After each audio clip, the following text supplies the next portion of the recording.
ஜீவவசனம் கூறுவோம், சகோதரரே சேர்ந்தே எக்காலம் ஊதுவோம்.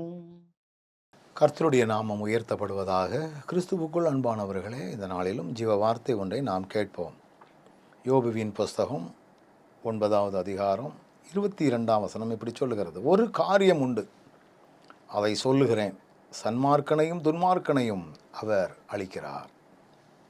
ஒரு காரியம் உண்டு அப்படின்னு சொல்லி யோபு சொல்கிறார். அது என்ன காரியம் அப்படின்னா, சன்மார்க்கனையும் துன்மார்க்கனையும் அவர் அளிக்கிறார். சன்மார்க்கன்னா யாரு அப்படின்னு பார்த்தீங்கன்னா, களங்கமற்றவர்கள். துன்மார்க்கன்னா யாரு? தவறு செய்கிறவர்கள், குற்றவாளிகள்.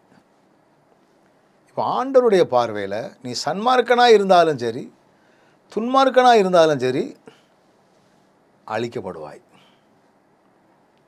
அவர் அழிக்கிறார். ஆண்டவர் நம்ம நீதிமானாக இருக்கணும்னு விரும்புகிறார். இன்றைக்கி சன்மார்க்கன் என்றால் நான் தப்பு செய்ய மாட்டேன், பரிசுத்தமாக இருப்பேன், உண்மையாக இருப்பேன், ஆனால் ஆண்டவரை தேட மாட்டேன், ஆண்டவருக்கு அர்ப்பணிக்க மாட்டேன், உலகத்தில் எல்லாமே நான் சரியாக செய்வேன் அப்படிங்கிற எண்ணம் உள்ளவர்கள். ஆண்டவருடைய பார்வையில் நாம் நீதிமானாக, பரிசுத்தம் உள்ளவனாக, ஆண்டவரை நம்புகிறவர்களாக, ஆண்டவரில் உறுதியாக இருக்கிறவர்களாக இருக்கணும். நான் சன்மார்க்கனாய் வாழ்ந்தாலும் சரி, துன்மார்க்கனாய் வாழ்ந்தாலும் சரி, நாம் அழிக்கப்படுவோம். நித்தியத்துக்கு நமக்கு இடமே இல்லை.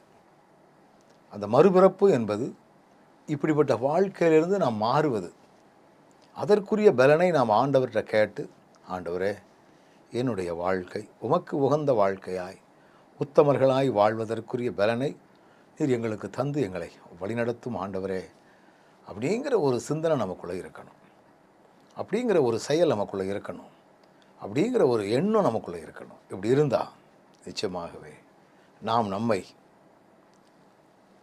தேவன் விரும்பக்கூடிய வாழ்வுக்குரியவர்களாய் நம்மை மாற்றிக்கொள்ள, பரிசுத்தவானாய் நீதிமானாய் மாற்றிக்கொள்ள ஆண்டவர் அனுக்கிரகம் பாராட்டுவார்.